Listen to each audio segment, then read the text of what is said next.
பெரியவா சரணம். பெரியவா வானொலியின் மாலை நிகழ்ச்சிகள் ஆரம்பமாகின்றன. இன்றைய எமது நிகழ்ச்சிகள் நித்திய குரு பாதுகா பூஜா, ஸ்ரீ ரா கணபதி அவர்கள் எழுதிய புத்தகத்தின் ஒளிவடிவம், ஆன்மீக உரை, மகா பெரியவா மகிமை, உபன்யாசம். பெரியவா சரணம். பெரியவா சரணம். அடுத்த நிகழ்ச்சி நித்திய குரு பாதுகா பூஜை. शुक्लां भरदरं विष्णुं शशिवर्णं चतुर्भुजं प्रसन्नवदनं ध्यायेत् सर्वविघ्नोपशान्तये। ममोपात्त समस्त दुरितक्षयद्वारा श्री परमेश्वर प्रीत्यर्थं गुरुप्रसाद सिद्ध्यर्थं गुरुप्रीत्यर्थं गुरुपादपूजाम् अद्य करिष्ये। गुरुर्ब्रह्मा गुरुर्विष्णुर्गुरुर्देवो महेश्वरः गुरुः साक्षात् परब्रह्म तस्मै श्रीगुरवे नमः। अपारकरुणासिन्धुं ज्ञानदं शान्तरूपिणं श्रीचन्द्रशेखरगुरुं प्रणमामि मुदान्वहम्। सदाशिवसमारम्भां शङ्कराचार्यमध्यमाम् अस्मदाचार्यपर्यन्तां वन्दे गुरुपरम्पराम्. எல்லோரும் குருவை பெரிவாளை தியானம் பண்ணிண்டு அர்ச்சனை பண்ணுவோம். அஷ்டோத்திரம். பெரியவா அஷ்டோத்திரம் பல அஷ்டோத்திரங்கள் இருக்கு. அதுல எளிமையா சுலபமா எது இருக்கோ அதை நான் இப்ப சொல்றேன். எல்லோரும் இதை கேட்டுண்டே திருப்பி சொல்ல முடிஞ்சுவா சொல்லி சொல்லி பெரிவாளுக்கு பாதத்துல ஒவ்வொரு புஷ்பத்தை அர்ச்சனை பண்ணலாம். ओम श्री कांची कामकोटि पीठाधीश्वराय नमः. श्रीमत् चंद्रशेखरेन्द्र सरस्वती गुरुभ्यो नमः. संन्यासाश्रम शिखराय नमः. काषाय दंडधारिणे नमः. सर्वपीठापहारिणे नमः. स्वामिनाथ गुरवे नमः. करुणासागराय नमः. जगदाकर्षण शक्तिमते नमः. सर्वचराचर हृदयस्थाय नमः. ओम भक्त परिपालक श्रेष्ठाय नमः. धर्म परिपालकाय नमः. श्री जयेन्द्र सरस्वत्याचार्याय नमः. श्री विजयेन्द्र सरस्वती पूजिताय नमः. शिवशक्ति स्वरूपाय नमः. भक्ताभीष्ट प्रदायकाय नमः. ब्रह्मण्य पोषकाय नमः. ब्रह्म विष्णु शिवैक्य स्वरूपाय नमः. कांची क्षेत्रवासाय नमः. कैलाश शिखरवासाय नमः. स्वधर्म परिपोषकाय नमः. चातुर्वर्ण संरक्षकाय नमः. लोकरक्षण संकल्पाय नमः. ओम ब्रह्मनिष्ठापराय नमः. सर्वपापहराय नमः. धर्मरक्षक संतुष्टाय नमः. भक्तार्पितधन स्वीकर्त्रे नमः. सर्वोपनिषत् सारज्ञाय नमः. सर्वशास्त्रगम्याय नमः. सर्वलोक पितामहाय नमः. भक्ताभीष्ट प्रदायकाय नमः. ब्रह्मण्य पोषकाय नमः.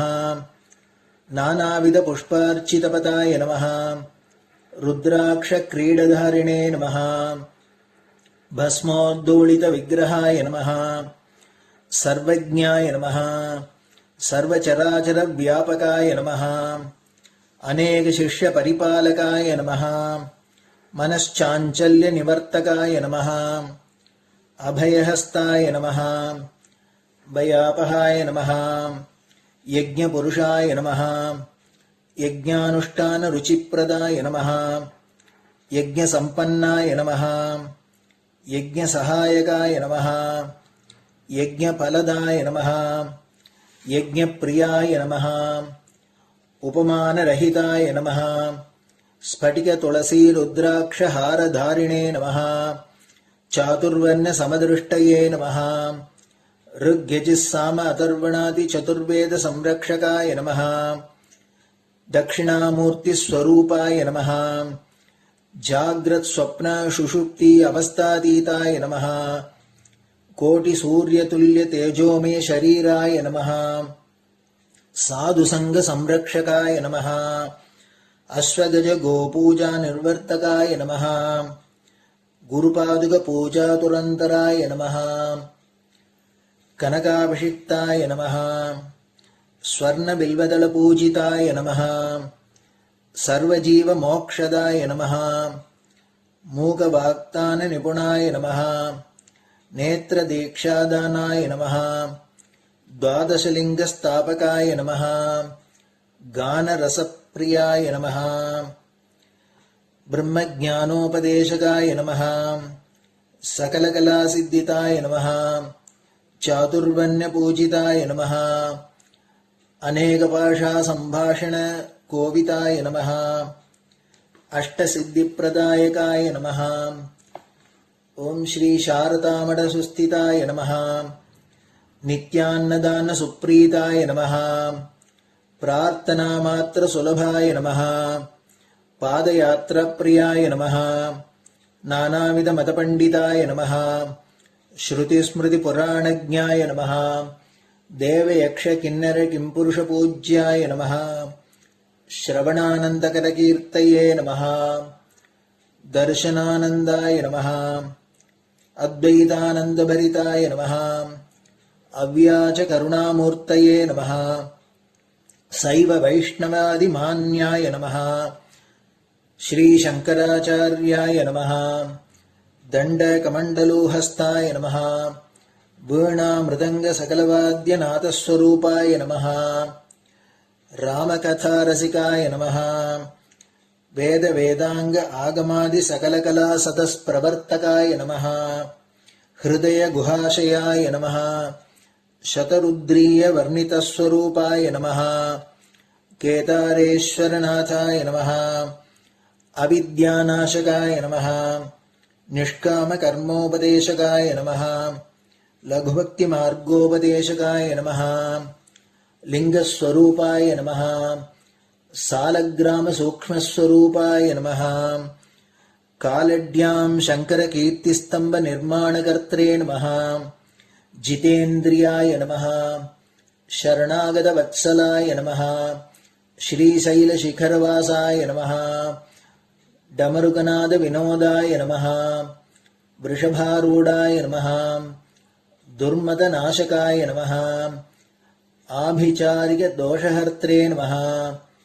मिताहाराय नमः मृत्युविमोचकशक्त्याय नमः श्रीचक्रार्चनतत्पराय नमः दासानुग्रहकारकाय नमः अनुराधानक्षत्रजाताय नमः सर्वलोकख्यातशीलाय नमः वेङ्कटेश्वरचरणपद्मषट्पदाय नमः श्री महात्रिपुरसुन्दरी समेत श्री चन्द्रमौलीश्वर पूजाप्रियाय नमः श्रीमच्चन्द्रशेखरेन्द्र सरस्वती सद्गुरु परब्रह्मणे नमः गुरुभ्यो नमः परमगुरुभ्यो नमः परमेष्टिगुरुभ्यो नमः परात्परगुरुभ्यो नमः गुरुपरम्पराभ्यां नमः गुरुपादुकाभ्यां नमो नमः.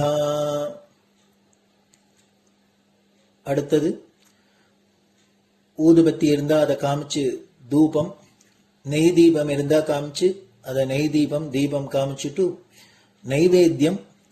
நைவேத்தியம் வெத்தலைப்பாக்கு பழம் இதுலேருந்து ஆரம்பிச்சு அவளுக்கு எது சௌரியமோ அதுபடி நைவேத்தியம் பண்ணலாம். அதுக்கு அடுத்தது கற்பூர ஹாரத்தி பண்ணி எல்லோரும் பிரதட்சிண நமஸ்காரம் பண்ணி பெரியவாள்கிட்ட பிரார்த்தனை பண்ணிண்டு எல்லோரும் க்ஷேமமா இருக்கணும், லோகம் பரம மங்களமா சௌக்கியமா இருக்கணும், எல்லோரும் வியாதி வெக்க இல்லாத ஆயுராரோக்கிய ஐஸ்வர்யத்தோட சாந்தம் அமைதியோட ஞான வைராக்கியத்தோட எல்லோரும் நல்லவர்களாயிருந்து நன்மையை அடையணும்னு பிரார்த்தனை பண்ணி இந்த பூஜையை தினம் செய்யலாம்.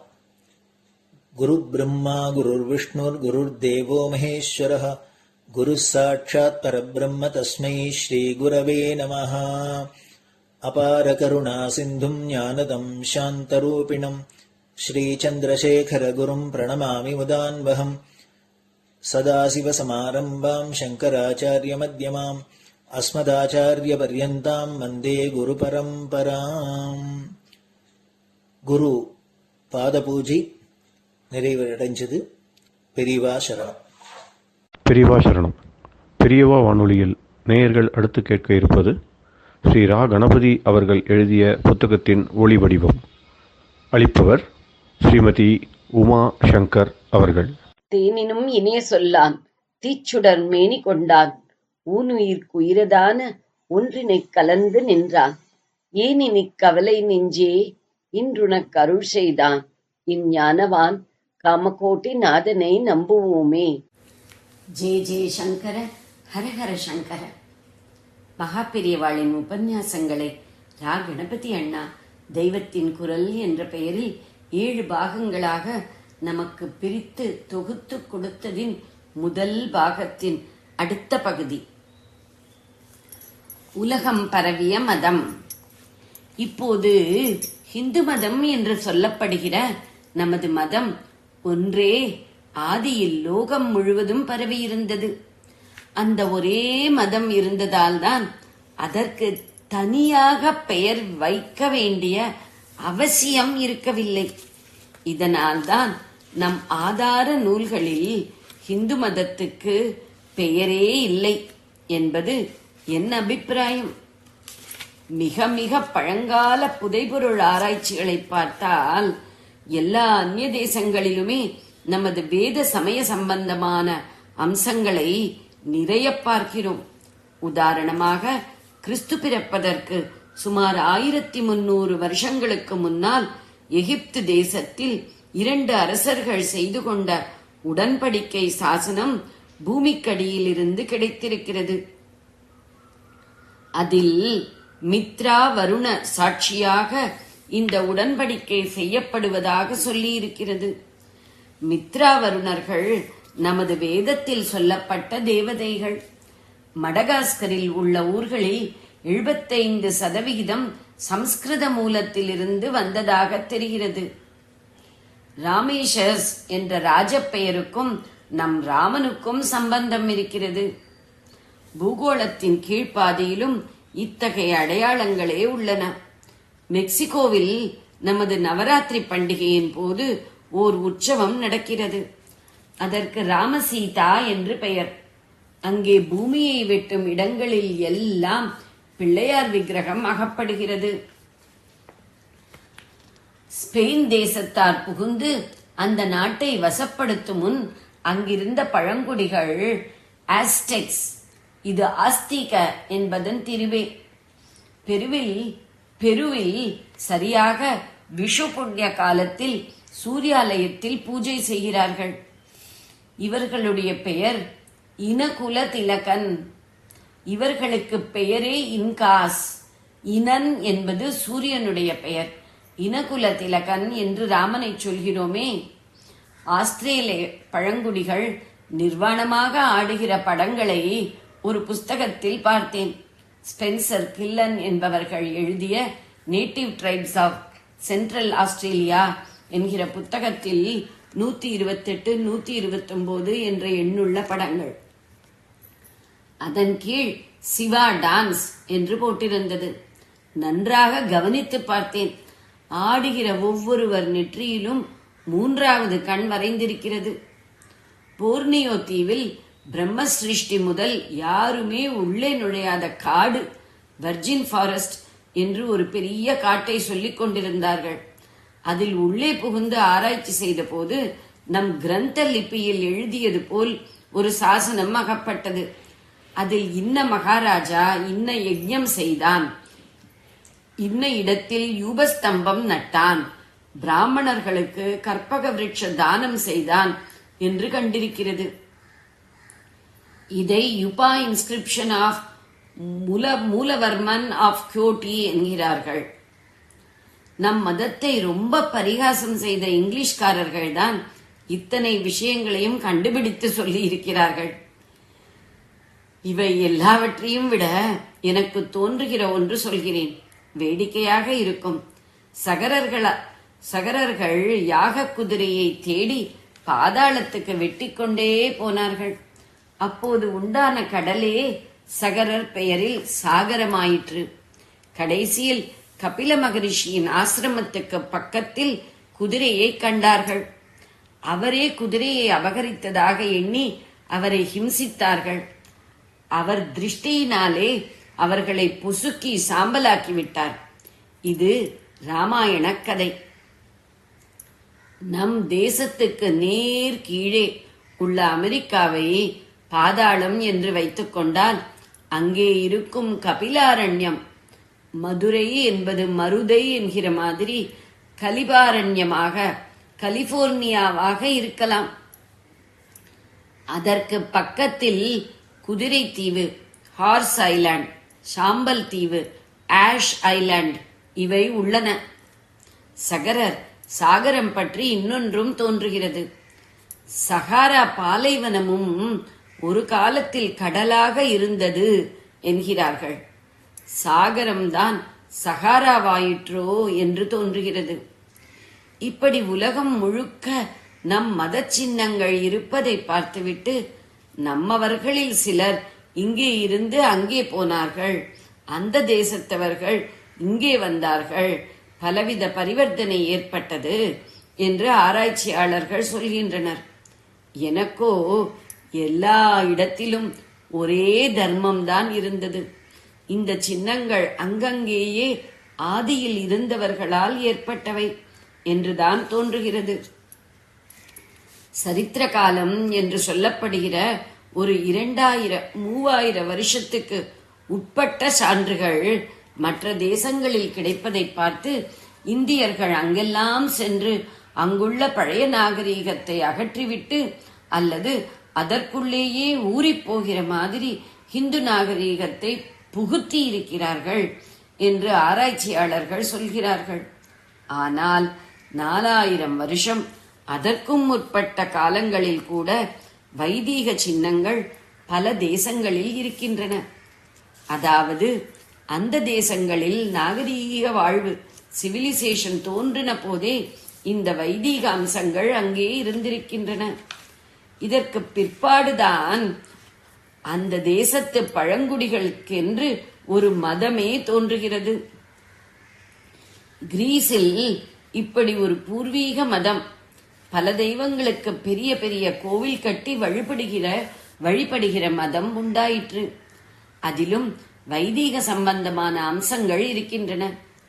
கிறிஸ்துவுக்கு முற்பட்ட காலத்தில் அவர் வாழ்ந்த பகுதிகளில் இருந்த செமிட்டிக், ஹீப்ரு மதங்களிலும் வேத மதத்தில் இருக்கிற அம்சங்கள் ஒரு மாதிரி வர்ணாசிரம பிரிவினை உள்பட இருந்திருக்கின்றன. மெக்சிகோ போன்ற தேசங்களின் பழங்குடிகளுக்கு அபாரிஜின்ஸ் ஒவ்வொரு மதம் உண்டு. அவர்களும் வேதத்தில் சொல்லி இருக்கிற மாதிரி இயற்கையின் ஒவ்வொரு அம்சத்திலும் தெய்வத்தன்மையை பார்த்து அவற்றை ஒவ்வொரு தேவதையாக வழிபட்டிருக்கிறார்கள். இந்த மதங்களில் எல்லாம் ஏகப்பட்ட சடங்கு, ரிச்சுவல்களும் உண்டு. இப்போது நாகரிகத்தின் உச்சஸ்தானத்தில் இருந்த கிரீஸின் ஹெலனிக் மதம் உள்பட இவை எதுவுமே இல்லை. இங்கெல்லாம் அநேகமாக கிறிஸ்துவ மதமே இருந்திருக்கிறது. ஜப்பான் வரை மத்திய ஆசிய, கிழக்காசிய நாடுகளில் பௌத்தம் பரவி இருக்கிறது. சில இடங்களில் இஸ்லாம் இருக்கிறது. தென்னாப்பிரிக்க வனாந்தரம் மாதிரியான பகுதிகளில் மட்டும் அந்தந்த தேசத்து ஆதி ஒரிஜினல் மதம் என்று ஆராய்ச்சிக்காரர்கள் சொல்கிற மதங்கள், காட்டுக்குடிகள் இடையில் ட்ரைபல் மட்டும் இருக்கிறது. இப்படிப்பட்ட மிக பூர்வீக மதங்களிலேயே வைதீக அம்சங்கள் நிறைய இருக்கின்றன. இதற்கு ஒரு உதாரணம் சொல்கிறேன். அதற்கு முன்னால் ஒரு விஷயம். தத்துவங்களை விளக்குகிற போது கதாரூபம், கதை உருவம் கொடுப்பதுண்டு. அப்போதுதான் அவை சுலபமாக பாமர ஜனங்களுக்கு புரியும். தத்துவம் அப்படியே பொதுஜனங்களிடம் ஏறாது. ஒன்று கதாரூபம் தர வேண்டும், அல்லது ஒரு சடங்காக அதை ஆக்கி காரியத்தில் செய்யும்படியாக பண்ண வேண்டும். இம்மாதிரி சமய கர்மானுஷ்டானங்களை செய்யும் போதே அவற்றின் உள்ளே சிம்பாலிக்காக இருக்கிற தத்துவங்கள் புரியும். சடங்குகள் எல்லாமே ரூபகம், சிம்பல் தான். உள்பொருளை புரிந்து கொண்டாலே போதும். சடங்கே வேண்டாம் என்று சொல்கிறவர்களோடு நானும் சேர்ந்து கொண்டு இதை சொல்லவில்லை. தனிப்பட சடங்கு என்று வைத்துக் கொண்டாலே அதற்கு சக்தி உண்டுதான். இம்மாதிரியே புராணக் கதைகள் தத்துவ விளக்கம் மட்டுமேதான். அவற்றையே நிஜம் என்று நம்பக்கூடாது என்றும் நான் சொல்ல வரவில்லை. வாஸ்தவத்திலேயே நடந்த உத்தமமான சரிதங்கள்தான் அவை. அதே சமயத்தில் தானாகவே தத்துவங்களையும் நமக்கு காட்டிக் கொடுக்கின்றன. அதேபோல் காரியமாக செய்கிற போதே நமக்கு ஒரு பலனை தந்து பிறகு எந்த பலனும் கோராத சித்த சக்தியை தந்து ஸ்ரேயசை தருகிற சடங்குகளுக்குள் தத்துவார்த்தங்களும் இருக்கின்றன. ஜெய ஜெய சங்கர, ஹரஹர சங்கர. பெரியவா சரணம். இந்நிகழ்ச்சியின் அடுத்த பகுதி நாளை மாலை இதே நேரத்தில் ஒளிபரப்பாகும். பெரியவா சரணம். பெரியவா சரணம். பெரியவா வானொலியில் நேயர்கள் அடுத்து கேட்க இருப்பது திரு கவிக்கண்ணன் அவர்களின் ஆன்மீக உரை. பெரியவா சரணம். ராம் ராம். ஸ்ரீ குருப்யோ நமஹ. ஜெய ஜெய சங்கர, ஹர ஹர சங்கர. பெரியவா வானொலி நேயர்கள் அனைவருக்கும், மகா பெரியவாவுடைய பக்தர்கள் அனைவருக்கும் அடியேன் கவிக்கண்ணனின் அன்பு கலந்த நல்வாழ்த்துக்கள். ஆடும் பரிவேல் அணி சேவலன பாடும் பணியே பணியாய் அருள்வாய். தேடும் கயமாமுகனை செருவில் சாடும் தனியானை சகோதரனே. ஆடும் பரி வேல் அணி சேவல் என பாடும் பணியே பணியாய் அருள்வாய். தேடும் கய மாமுகனை செருவில் சாடும் தனி யானை சகோதரனே அப்படின்னு அடுத்த பாடல். இதுதான் முதல் பாடல் அப்படின்னு சொல்றோம். முதல் நம்ம பாட நெஞ்ச கனகல் வந்து விநாயகரை நினைச்சு இந்த பாடல் நன்றாக அமையணும் அப்படின்றதுக்காக அவர் பாடினது. இதுல இருந்து முதல் பாடல் தான் ஆரம்பிக்கிறது. 51 பாடல்கள். 51 பாடல்கள் 51 அக்ஷரங்களை பீஜாட்சரங்களா சொல்லக்கூடிய ஆக்காரத்திலிருந்து சகாரம் வரைக்கும் வந்து கூடிய எழுத்துக்களையும் பேஸ் பண்ணி பண்ணதா சொல்றா. இந்த மந்திர சாஸ்திர நிபுணர்களா இருக்கவாள் இதுல எப்படி அது வருதுன்றதா சொல்றா. இத வேதாந்த பரமாக இதுக்கு அர்த்தம் சொல்றவாளும் உண்டு. நம்ம பக்தி பரமாவே போயிட்டு இருக்கலாம். ஏன்னா இங்க வந்து நிறைந்த வாரியா பார்க்கும்போது பக்தி தான் பிராதானியம் கொடுத்து திருப்புகள் எல்லாம் இருக்கிறதுனால நாமளும் பக்தியாவே எடுத்துன்னு இதுல பார்த்துன்னு போலாம் அப்படின்னு எனக்கு ஒரு தோன்றது. இதுல 101 பாடல்கள் இருக்கிறதா கூட சில பேர் சொல்றா. அது சில பேர் இல்ல 50 பாடல் யாரோ பின்னாடி பண்ணி நடுவுல சேர்த்துட்டா அப்படின்னு சொல்றா. இல்ல பல பேர் புத்தகமா போட்டு இந்த பாட்டை பாடினா இதுக்கு இந்த பலன்னு ஒரு பாட்டுக்கு தலைப்பெல்லாம் கொடுத்து வேற போறோம். அது நமக்கு வேண்டாம். நம்ம வந்து நிஷ்காமியமா எதையும் பகவான் எதிர்பார்க்க நமக்கு என்ன கொடுக்கணும்னு அவனுக்கு தெரியும் இல்லையா. அழாத குழந்தைக்கோ அழாத குழந்தைக்கோ என்ன தரணும்னு அம்பாளுக்கு தெரியும்ன்ற மாதிரி நமக்கு என்ன தேவையோ அவன் கண்டிப்பா பார்த்து கொடுத்துருவான்னால நம்ம வெறும் அந்த பாடல அர்த்தத்தை மாத்திரம் அனுபவிச்சு முடிஞ்சா அந்த பாராயணம் படத்துக்கு சௌரியமா இருக்கிறதுக்காக நம்ம பதம் பிரிச்சு பார்த்தோம்னா இது சொல்றதுக்கு ஒரு 5 நிமிஷத்துக்குள்ள நம்ம கந்தர சேட்டி கவச்சு சொல்ற மாதிரி கந்தரம் 5 நிமிஷம் சொல்ல முடியும். நம்ம அந்த ஒரு கோணத்திலேயே நம்ம பார்த்துன்னு போறோம். ஆடும் பரி அப்படின்னா ஆடும் பரி. பரின்னு சொன்னாலே குதிரைன்னு அர்த்தம். எங்க முருகனுக்கு ஏது குதிரை? நம்ம சிவபுராணத்தை கூட பார்த்தோம். நரியை பரியாக்கியவன் சிவபுரான் ஒரு திருவிளையாடல்ல நரியெல்லாம் வந்து பரியான குதிரையா மாத்தின அர்த்தம். இங்க பரி அப்படின்னு வாகனம்னு தான் அர்த்தம். இப்ப சாதாரண சொல்லும் போது அவட்ல காட்ரேஜ் வாங்கிட்டான்னு நம்ம சொல்றோம். ஆனா காட்ரேஜ்னு சொல்லும் போது நம்ம என்ன மீன் பண்ண ஒரு அலமார் வாங்கிட்டான்னு சொல்றோம். ஆனா ஒரு காலத்தை வச்சு வெறும் காட்ரேஜ் மாத்திரம் தான் மேனுபேக்சர் பண்ணிட்டு இருந்தா வேற யாரும் கிடையாது. காட்ரேஜ் தான் அத மாதிரி ஒரு ஆபீஸ்ல காட்ரேஜ் வாங்கிருக்கேன், டேபிள் சேர் வாங்கியிருக்கேன் அப்படின்னு ஒரு அப்படியே வழக்கத்துல வந்துருச்சு. எத்தனையோ பேர் பண்ணா கூட நமக்கு சொல்லும் போது பேரை சொல்லணும் என்ன ஞாபகம் வருது அப்படிதான். ஒரு ஊரையே சொல்லும் போது வந்து குன்னக்குடி அப்படின்னு சொல்லும்போது முருகன் அப்படின்னு நமக்கு ஞாபகம் வந்துடுது. பழனி அப்படின்னு சொல்லும்போது தண்டாயுதபாணின்னு ஞாபகம் வருது. அந்த ஊர்ல மத்த எத்தனையோ விசேஷங்கள் இருந்தா கூட திருச்சி அலைவாய் அப்படின்னு செந்தில்பதி திருச்செந்தூர் அலைவாய் திருச்செந்தில் அப்படின்ற இடத்துல அலை வந்து கால் வந்து மோதல் தான் சாமி மேல. அப்படிப்பட்ட அது ஒண்ணு சொன்ன உடனே நமக்கு என்ன எதை மனசுல வச்சுட்டா அது ஞாபகத்துக்கு வருது இல்லையா? இங்க பரிங்கிற போது என்னன்னாக்க பரினா குதிரைன்னு தான் அர்த்தம். ஆனா சாதாரண பரி மிருகங்கள், மிருகா அப்படின்னு சொல்லும்போது சமஸ்கிருதத்துல சாதாரண மிருகங்களையும் சொல்லலாம், மிருகான மான்னு சொல்றான். பிரத்யேகமா சொல்லும்போது மான சொல்றா, மிருக நயனி அப்படிங்கிறான். சொல்லும் போது மான் மாதிரியே கண்ணை உடையவள் அப்படின்னு சொல்லுவாங்க. சாதாரண மிருகான்னு சொன்னாக்க அதுக்கு வந்து மிருகங்கள் அப்படின்னு அர்த்தம் இருக்கு மாதிரி. இங்க பரின்னு சொல்லும் போது சாதாரண பதன குதிரைன்னு சொல்லலாம். பரின்னு போது குதிரையும் ஒரு வாகனமா இருக்கு. அதனால வாகனங்கள் பொதுவா இருக்கணும்னா ஆடும் பரியினர். நீங்க குதிரைன்னு சொல்லிட்டு வெறும் பரின்னு சொல்லியிருந்தா அது ஓடுறதுதான் குதிரை. ஆனா இவனுடைய பரி குதிரை இருக்க, இது ஆடும். இந்த முருகனுடைய பரி இருக்க, அது வந்து அந்த வாகனம் வந்து ஆடுறதான். அந்த மயில் மேல் தானே ஏறிட்டு உலகத்தையே சுத்தி வந்தான். மாம்பழத்தை வாங்கினான். அவனுக்கு கிடைக்காதா மாம்பழம்? இந்த உலகத்தை சுத்தி வந்தா ஏமாந்து போயிடுவோம் தெரியாதா? 2 பேரும் நாடகம் போட்டான். பிரணவம் யாருன்னா மகாகணபதி பிரணவம், பிரணவத்துடைய சொரூபம் அர்த்தம் யாருன்னா அது வந்து சுப்பிரமணிய சுவாமி. இவர்களுக்கும் சின்ன நாடகம் போட்ட உலகத்துக்கு புரிய வைக்கிறத, நீ இப்படி பண்ணுங்க நான் அப்படி பண்றேன், இது நல்லது கெட்டது ஒரு காயின் 2 பக்கம் இருக்குன்ற மாதிரி, இருட்டு வெளிச்சம், பகல் இரவு, நல்லது கெட்டது இருக்கு மாதிரி, இது இப்படி பண்ணணும் இது இப்படி பண்ணக்கூடாதுங்க, நீ இப்படி பண்ணணும்னு காமி, நான் இப்படி பண்ணக்கூடாதுன்னு காமிக்கிறேன். 2 பேரும் போயிட்டு வந்தா. இது இந்த பெரிய பழுத்தனால அவருக்கு பெரிய, அவரே முதிர்ந்த கனி இல்லையா, அவருக்கு போயிட்டு வந்தாலே அவர் இந்த பரியில் தான் ஏறி போனார். பரின்னு இங்க வாகனம் அர்த்தம். இது ஆடும் பரியினர். ஆடும் பரின்னு ஆடக்கூடிய வாகனம். ஆடக்கூடிய வாகனம் என்ன? அழகாக நர்த்தனம் பண்ணக்கூடியது மயில். மயில் நீங்க பார்க்கலாம், சித்த கேக்கி கனாகனாங்க லலிதா சாஸ்திரநாமத்தை வச்ச பக்தருடைய மனசுல அம்பா வந்து அந்த மேகத்தை பார்த்த மயில் மாதிரி ஆடுறான். கனத்த மேகத்தை பார்த்த மயில் எப்படி ஆடுமோ அது மாதிரி பக்தருடைய மனசுல உட்கார்ந்து அந்த அவ ஆடுறான். அப்படி ஒரு இது இருக்கு. அதே மாதிரி இங்க வந்து அந்த மேகத்தை பார்த்தா மயில் ஆடும். காண மயிலாடன்னு ஒரு பாட்டு கூட நம்ம பாடணும். அப்படி அந்த கனத்த மேகத்தை பார்த்தா மழை வரப்போது முன்னாடியே தெரியுமா, மழை வரப்போது தெரியும். ஒரு 3 மணி நேரத்துக்கு முன்னாடி தொகையை விரிச்சு தலைச்சலன்னு ஆட ஆரம்பிச்சிடும். அப்படி அது ஆடும்போது தொகையை பார்த்தா ரொம்ப அழகா இருக்கும். அதுவும் 4 பேர் அட்மையர் பண்றான்னு தெரிஞ்சு போச்சு, இன்னும் கொஞ்சம் நல்லாவே ஆடுமா. அந்த தொகையை திருப்பி திருப்பி காமிச்சு ஆடுமா. அது சொல்லுவாங்க, அது பார்த்தாலும் தான் அந்த அனுபவம் தெரியும்னு நினைக்கிறேன். அதை வந்து நம்ம ரொம்ப ரசிக்கிறோம் அப்படின்னாக்க அது கூட ஒரு ஆழக்கண்ட சமுத்திரம் கோஷிக்கும் சொல்ல பாருங்க. அது மாதிரி மனுஷானா இருக்கும், நம்ம ரசிக்கிறான்னு கொஞ்சம் நல்லாவே ஆட ஆரம்பிச்சு தொகையை திருப்பி சுத்தி சுத்தி எல்லாம் காமிச்சு ஆடும் அப்படின்னு சொல்லுவான். அப்படி ஆடக்கூடிய அழகா ஆடக்கூடிய அந்த மயில் வாகனம் வேல், கையில வேலாயுதத்தை வச்சிருக்கான். அணி சேவர், அழகான அணின்னா ரொம்ப அழகானதுன்னு அர்த்தம். அணிந்திருக்கக்கூடிய, கையில அணிந்திருக்கூடிய, கையில வைத்திருக்கக்கூடிய அந்த சேவல் கொடி. இந்த 3 இருக்கு.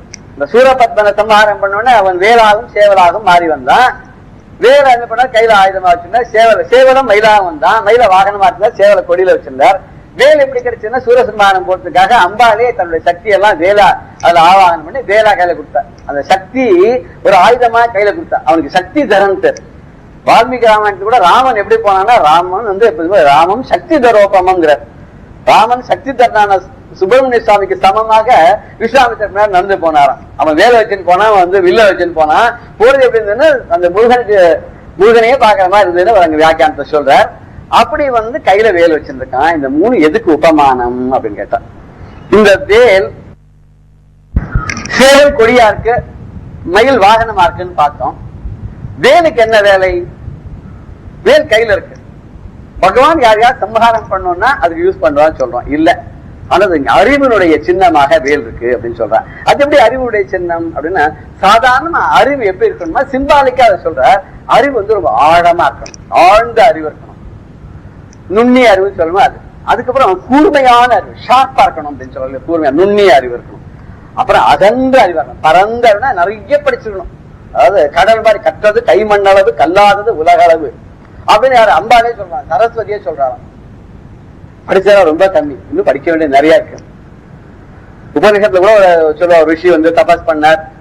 இந்திரன் வந்தான், எனக்கு 100 வயசை கொடுன்னு கேட்டா. எதுக்குன்னா அந்த வந்து வேதத்தெல்லாம் நிறைய படிக்கணும், கரைச்சி குடிக்கணும். சரி 100 வருஷம் ஆச்சு. திருப்பி வந்தானா என்ன இன்னும் 100 வருஷம் கொடு. இப்படி 300 வருஷம் ஆயிடுச்சு. என்ன 100 ரூபா கொடுத்துருக்கேன்னா லிமிட் முடிஞ்சு பாத்துருக்கீங்களா, அவனுக்கு கொடுக்க முடியாது. 100 வருஷத்தை என்ன பண்ணேன்? 300 வருஷம் அது நான் படிச்சேன் வேதம் சொன்னா. நீ படிச்ச வேதம் பார்த்து துளிவுண்டு சின்னதா குவியல் மாதிரி இவ்வளவுதான். நீ படிக்க வேண்டியது இருக்கே, அது பெரிய மரம், இமய மரம், அவ்வளவு பெருசு இருக்கு. எத்தனை ஜென்மம் அடுத்தா படிக்க முடியும்? அறிவு, பரந்த அறிவு, ஆழ்ந்த அறிவு, நுண்ணிய அறிவு வேணும். ஆனா ஒரு ஜென்மத்தை முடிக்க எல்லாம் முடியாது. உனக்கு இவ்வளவுதான் இந்த ஜென்மால பிராப்தியணும். அது மாதிரி அறிவு எப்படி இருக்கணும்னா வேல் அதே மாதிரி இருக்கணும். எப்படி அறிவு இருக்கணுமோ அது மாதிரி வேல் எப்படி இருக்கான். அந்த தண்டு நீண்ட ஆழமாக இருக்கிறது. ஆழ்ந்த அறிவுக்கு தண்டு இருக்கு. அந்த இடை இருக்கு பார்த்தா, அது வந்து அகண்டு பறந்துருக்கு வேல். அது மாதிரி என்ன பண்றதுன்னா வேலுடைய இது அப்படி அகண்டு பறந்துருக்கு மாதிரி அறிவும் அகண்டு பறந்துருக்குமா? எப்படி வேலுடைய கூர்ப்பா இருக்கோ அது மாதிரி அறிவும் கூர்ப்பா ஷார்ப்பா இருக்கணுமா? அந்த ஞானத்தினுடைய சிம்பலா கையில வச்சிருக்காங்க. அவன் ஞான தேசிகன் பேர். சுவாமி அருணகிரிநாதர் ஞான தேசிகன்னு சொல்றாரு. தேசிகன்னா குருன்னு அர்த்தம். தேசிகன்னா நம்ம வந்து ஏதோ ஒரு பர்டிகுலர் சம்பிரதாயத்துல ஃபாலோ பண்ற வார்த்தையாக நம்ம நினைச்சுட்டு இருக்கோம். அப்படி இல்ல, தேசிகன்னா குருன்னு அர்த்தம். இங்க ஞான தேசிகன், ஞானத்தை ஊட்டக்கூடிய தேசிகனா அவன் உட்கார்ந்து இருக்கான். அவன் கையில ஆடும் பரி வேல் அணி சேவல் வச்சிருக்கான். இதை பாடும் பணியே பணியாய் அருள்வாயினர். இதை பத்தி என்னாலும் நான் பாடிக்கொண்டிருக்கணும். ஏன்னா மயில பிந்துக்கு இதுவா சொல்ற உபமானமாகவும், சேவல நாதத்துக்கும் வேல ஞானத்துக்கும் சொல்றேன். இந்த மூணு ரொம்ப முக்கியம். இதை கையில வைத்திருக்கொண்டானே இதை பாடணுங்கிறவர். முருகன் கையில இருக்கக்கூடிய அழகு அணிகளை பாடினாலும் முருகனை பாடின மாதிரி. சாதாரண வந்து பாக்குறோம், பகவான ஸ்தோத்திரம் பண்றோம், பகவானோட அடியார்களை ஸ்தோத்திரம் பண்றோம், பகவான சார்ந்த விஷயங்களை ஸ்தோத்திரம் பண்றோம், அதை புகழ சொல்றோம். அது சொல்லும்போது பகவானுக்கு ஒரு பெருமை வந்து நம்ம மேல பக்தியோட நம்ம சார்ந்தவாமலேயே அவருக்கு ஒரு அன்பு இருக்கு. அதுக்காக இந்த அன்புக்காக அவர் பாடுறார். இப்படி பாடும் பணியே பணியாய் அருவான்னு எத்தனையோ பணி இருக்கே, அது எதை வேணாலும் பண்ணலாமே. என் கடன் பணி செய்து கிடப்பதேன. என்னுடைய இந்த உலகத்தை நான் பிறந்து வாழ்க்கை பிறவி எடுத்தவருடைய முக்கியமான இது காரணம் என்னன்னா, நான் பணி செய்யணும்னு. என்ன பணி வேணும்னா ஒருத்தருக்கு ஒரு விதமான பணி இருக்கு. இவர் என்ன பணி கேட்கிறாருன்னா, பகவானை பாடுறது, வேலை பாடுறது, சேவலை பாடுறது, மயிலை பாடுறது எனக்கு பணியா இருக்கணும். எப்பாதான் இதையே பண்ணிருக்கணும். யார பார்த்து கேட்கிறாரு பாருங்க, தேடும் கயமா முகனை செருவில் சாடும் தனியானை சகோதரனே. தேடும் கயமாபுகனை செருவில் சாடும். செருவில்னா யுத்தத்துல, சாடும்னா பாஞ்சி பாஞ்சி சண்டை போட்டாராம். கஜமுகாசனோட கணேசன் வந்து பாஞ்சி பாஞ்சி சண்டை போட்டாராம். இந்த விநாயகர் எப்படி தோன்றினார் சொல்லும் போது, அம்பாலும் பரமேஸ்வரனுடைய சுத்தி வந்து இருக்கும் போது ஒரு ஜெகத்துல பாக்கலாம். அங்க வந்து பிரணவம் ரெண்டு சுரூபமா தெரியுதான். ஒண்ணு வந்து சமஷ்டி பிரணவம் இருக்கா, ஒண்ணு வெஷ்டி பிரணவம் இருக்கான். இந்த ரெண்டு பேரும் சேர்த்து பார்க்கும்போது ரெண்டு ஐக்கியமாக அதுல இருந்து விநாயகர் பெருமாளா தோன்றிட்டா அப்படிங்கிறார். அது தோன்றும் போது எப்படி சொன்னா கஜமுகத்தோட தோணும். ஏன்னா கஜமுகன்னு ஒரு ராஜா, ஒரு அசுரன் இருந்தான். அவன் என்ன வரம் வாங்கிட்டான்னா, என்ன மாதிரி ஒருத்தனால தான் நான் சாகணும். ஏன்னா அந்த மாதிரி துர்லபமான ஒரு பிறவி, அப்படிப்பட்ட ஒரு பிறவி. அது மட்டும் இல்ல, ஸ்திரீ புருஷாவுடைய இது இல்லாதே ஒரு குழந்தை பிறக்கணும், அந்த குழந்தை கஜமுகனா இருக்கணும், அப்பேற்பட்டவனால் தான் எனக்கு சாவுன்னு கேட்டுட்டான். இது இந்த மாதிரி பிரணவ சுரூபமா விநாயக பெருமாள் தோன்றியதாக ஒரு ஐதீகம் இருக்கு. அவர் கஜமுகாசுர சண்டை போட்டார், தேடி தேடி சண்டை போட்டார். சண்டை போட்டு கடைசியில அவன் தோத்து போயிட்டான். ஆனா அவன் சம்ஹாரம் பண்ணல. அங்க வந்து நிகிரகமே பண்ணல, அனுகிரகம் தான் பண்ண. என்ன பண்ணாலும் அவனை மீஞ்சூரா, அவன் வந்து பெருச்சாலியா வந்து சண்டை போட்டான். அந்த பெருச்சாலியை மீஞ்சூரா சின்னதா பண்ண ஏறி உட்காந்துட்டான். இது என்ன முடியுமா?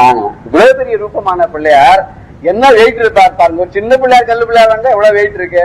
அந்த பிள்ளையார் மீஞ்சூர் மேல உட்காரலாமான்னு உட்கார்ந்தார். எப்படி உட்கார்ந்தான்னு அவர் தனக்கு வெயிட்டே இல்லாத பண்ணிட்டாராம். எப்போ ஒரு வாகனமா வந்துருத்தோ அந்த வாகனமான மீஞ்சோருக்கு எவ்வளவு வெயிட் தன்னை தாங்க முடியுமோ அந்த அளவுக்கு வெயிட் பண்ணிட்டாராம்.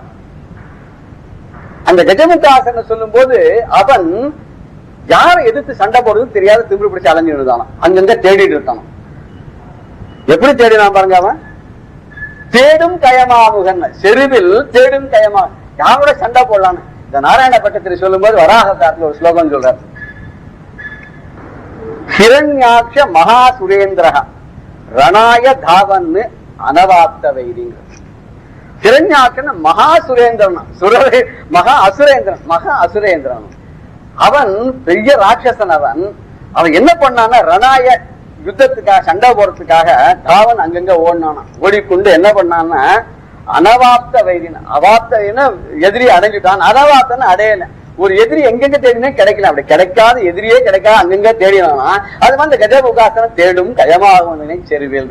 யுத்தத்துக்காக சண்டை போடுறது ஆள் கிடைக்கலன்னு தேடிந்தான். அவனை சாடும் தனி யானை சகோதரர். தனி யானை அப்படின்னா தனி யானைன்னு தனித்திருப்பவனே பிரம்மச்சாரியாச்சா. நம்ம பொறுத்த வரைக்கும் விநாயகர் பிரம்மச்சாரி இல்லையா? வடநாட்டுல எல்லாம் வந்து சித்தி புத்தி நம்ம ஊர்ல வச்சுக்கான். வல்லபா கணபதிங்கிறோம். எத்தனை சோடச கணபதி, சோடச கணபதி போய் 32 கணபதி வந்து 32 போய் 64 கணபதி ஆயிடுச்சு.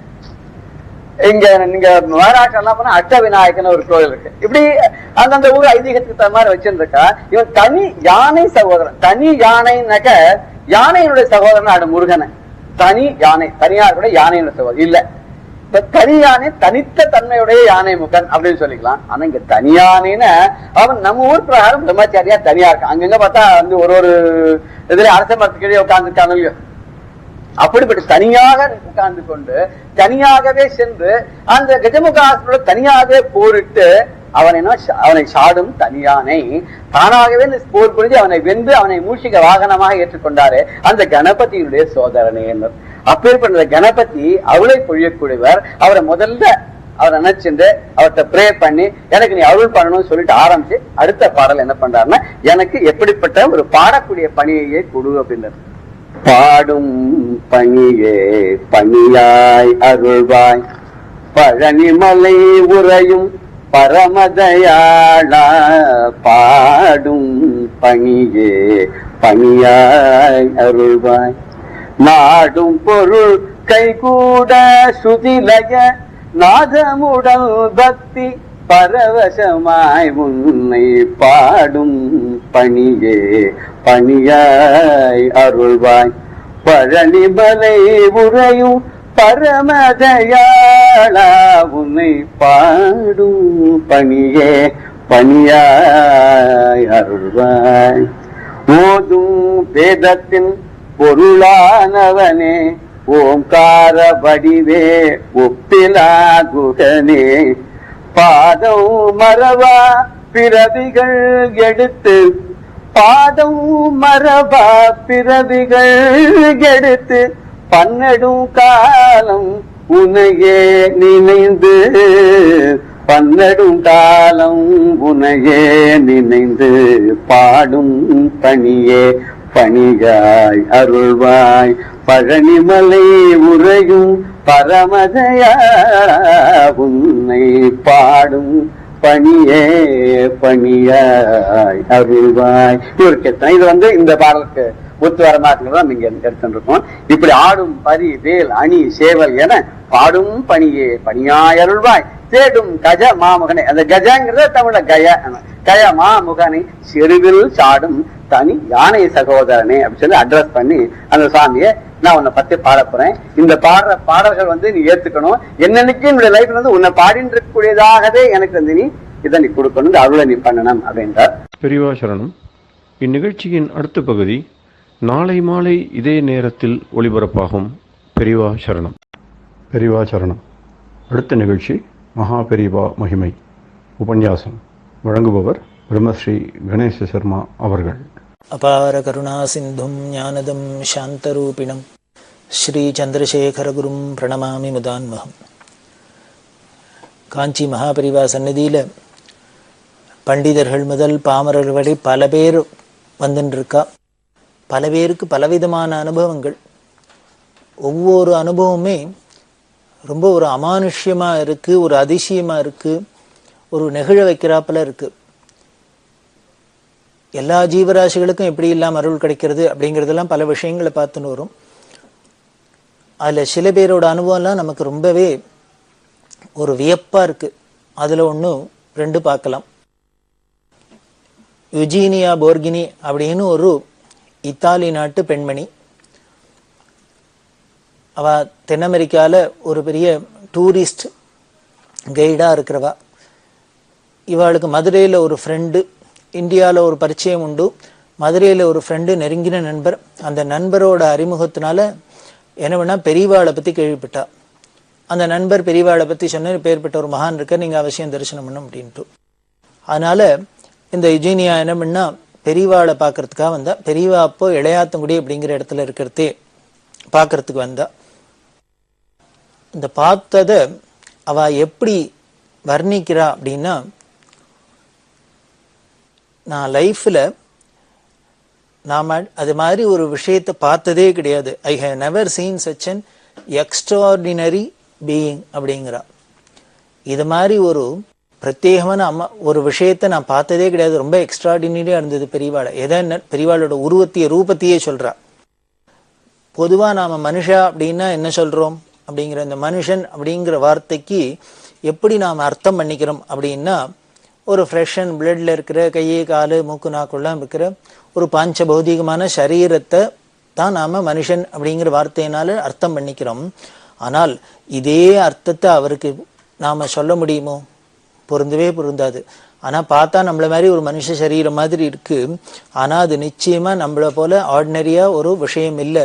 பாஞ்சபௌதிகமான ஒரு சரீரமா எனக்கு தெரியல அப்படின்னு சொல்லிட்டு எப்படி அவருக்கு தெரிஞ்சது அப்படின்னு, அவரை எப்போ பார்த்தாலும் சரி நினைச்சாலும் சரி அவரை ஒரு மனுஷனாவே என்னால நினைக்க முடியல, ஒரு மனுஷ உருவமா பார்க்க முடியல.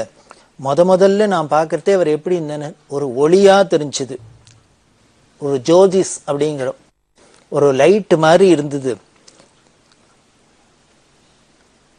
அந்த லைட்டை பார்த்தா எப்படி இருக்கு அப்படின்னர். அந்த அம்மா அவ சொல்றது வேடிக்கையா இருக்கும், ஆச்சரியமா இருக்கும். His Holiness mainly made of light அப்படிங்கிற. அது எப்படின்னா மெழுகுவர்த்தி ஒளி இப்படி மேலே எங்கேயும் போயிட்டு சின்னதாகி பெருசாயெல்லாம் வருமோ இல்லையோ, அதை மாதிரியே பல சமயங்கள்ல அவர் பெரியவராகவும் சின்னதாகவும் அரப்பெல்லாம் தெரியறது. ஜோதிஷாவே எனக்கு தெரிஞ்சது அப்படிங்கிறா. இது என்ன சார் ஒருத்தருக்கு கண்ணுக்கு ஒரு ஆளு ஜோதியா தெரியுமா அப்படின்னா, சாதாரண மனுஷாலா இருந்தா தெரியாது, இதுதான் எக்ஸ்ட்ராடினரி அப்படின்னு விட்டாளே. இது மாதிரி நான் ஒரு விஷயத்த இதுக்கு முன்னால ஒரு వ్యక్తిயை பார்த்ததே கிடையாதுன்னு சொல்லியிருக்காளே, அது எப்படி ஒளியா தெரிஞ்சதுன்னு. வேத சாஸ்திரங்கள்லாம் அப்படித்தானே சொல்றது, தமசோமா ஜோதிர்கமய அப்படிங்கிறது இருட்டுக்கு அது ஒளியா இருக்குங்கிற. வள்ளலார் ராமலிங்க சுவாமிகள் என்ன சொல்றார், அருட்பெரும் ஜோதி தனுப்பெரும் கருணை, அருட்ஜோதி தெய்வம் என்னை ஆண்டு கொண்ட தெய்வம், அம்பலத்தை ஆடுகின்ற தெய்வம் அது தெய்வம் அப்படி எல்லாம் சொல்றார் இல்லையா. இப்படி வேதம் சொல்றதா இருக்கட்டும், சாஸ்திரங்கள் சொல்றதா இருக்கட்டும், மகான்கள்லாம் சொல்றதா இருக்கட்டும், இப்படி எதுவா இருந்தாலும் ஈஸ்வரனை பரபிரம்மத்தை ஜோதி ஜோதி ஜோதின்னே சொல்றது. இப்படி வாக்கியங்களெல்லாம் வார்த்தைகளெல்லாம் சொல்றது இங்க ஒருத்தருக்கு அனுபவமாவே இருக்கு அப்படின்னு பாக்குறோம் நாம. இவாதான் சொல்றா, எனக்கு ஒரு ஜோதியா தெரியறது, அப்பப்போ அது போயிட்டு வீட்டுலாம் வராப்புல இருக்கு, பெருசா இருக்கு, சின்னதா இருக்கு. இது மாதிரி ஒரு விஷயத்த நான் அதுக்கு முன்னாலேயே பார்த்தது கிடையாது. சரி, இப்படி அது ஒரு ஜோதி ஸ்வரூபமா இருக்கிறதுனால அவரோட ஃபீச்சரை, அதாவது தேக அமைப்பை என்னால தீர்மானமே பண்ண முடியல. நம்ம ஒருத்தரை பார்த்தோன்னே பார்த்த மாத்திரத்துல அதுக்கப்புறம் அந்த உருவம் நமக்கு ரிஜிஸ்டர் ஆயிடுது மனசுல. அதுக்கப்புறம் எப்போ அதை நினைச்சாலும் அவளை நினைச்சாலும் உடனே அதுதான் அந்த ஃபார்மேஷன் வந்து நமக்கு நிக்கிறது. உதாரணத்துக்கு சொன்னா ஒருத்தரை பார்க்க முடியும்னா குட்டையா இருக்கார், கருப்பா இருக்கார், குண்டா இருக்கார், இல்ல இருக்கிற ஒல்லியா இருக்கார், ஒசரமா இருக்கார், இப்படி எல்லாம் தெரியறது இல்லையா.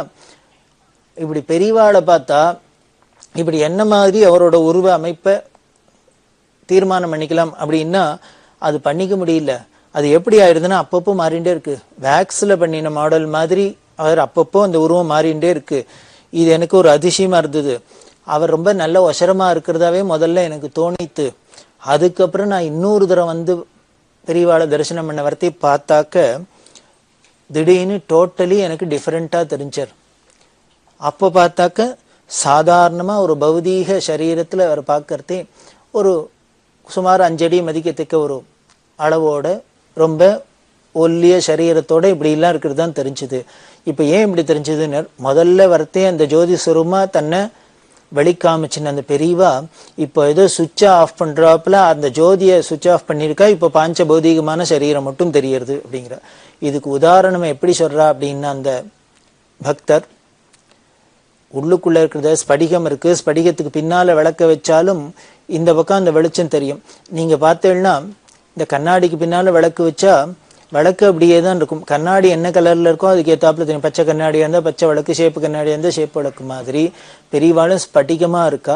அப்போ ஜோதியா வெளியில தெரிஞ்ச என்னன்னு, உள்ளுக்குள்ள அவளோட அந்த ஆத்ம பிரகாசம் இருக்கே, அந்தராத்மாவா ஜோதி ஸ்வரூபமா இருக்கிற அந்த ஆத்மஸ்வரூபம் பிரகாசிக்கிறதுனால இவாளுக்கு அந்த பஞ்சபௌதிகமான சரீரமே சுத்த ஸ்படிகமா இருக்கிறதுனால உள்ளுக்குள்ள இருக்கிற அந்த ஜோதி தான் வெளியில தெரியுது.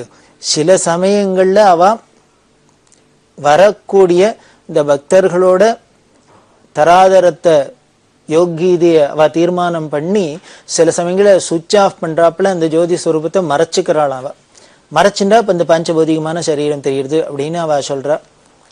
இது நமக்கு ஒரு ஆச்சரியமா இருக்கலாம். ஏன்னா நம்மளை பொறுத்த வரைக்கும் அது ஒரு பெரிய பஞ்சபௌதிகமான சரீரமா தான் பார்த்திருக்கோம். பெரியவா அப்படின்னாலே ஏதோ ஒரு வியக்தி ஒரு மனுஷ சரீரத்துக்குள்ள பார்த்துட்டு மிஞ்சி மிஞ்சி போனா அவ ஒரு பெரிய திருக்கால ஞானி, காஞ்சிகாம கோடி பீடாதிபதிகள், ஒரு பெரிய தபஸ்வி ஞானி இப்படி எல்லாம் தான் நமக்கு தோணி இருக்கு. அப்ப கூட அந்த சரீரம் மனுஷன், அது ஒரு மனுஷ சரீரங்கிற பாவம் நம்மளை விட்டு போகவே இல்லை. ஆனா இது மாதிரி சில பக்தாளுக்கெல்லாம் எப்படி இருக்குன்னு, அவ முதல்ல பாக்குறதையே இது மனுஷ சரீரம் இல்ல, இது ஒரு திவ்யமான வஸ்து, தெய்வீகமான வஸ்து அப்படிங்கிறது தெரிஞ்சிருக்கு அவளுக்கு. அதனால இவாளை ஒரு மனுஷ பாவத்துக்குள்ள அவளால கற்பனையும் பண்ணி பார்க்க முடியாது, அப்படி எல்லாம் இருந்திருக்கா அப்படின்னு தெரியுது. இது யாரோ ஒரு போர்கினிக்கு தான் தெரிஞ்சாளா அப்படின்னர். பல பேருக்கு தெரிஞ்சிருக்கா. அதுவும் பார்த்தேன்னா குறிப்பா மேல்நாட்டுக்காரர்களுக்கெல்லாம் தெரிஞ்சிருக்கா.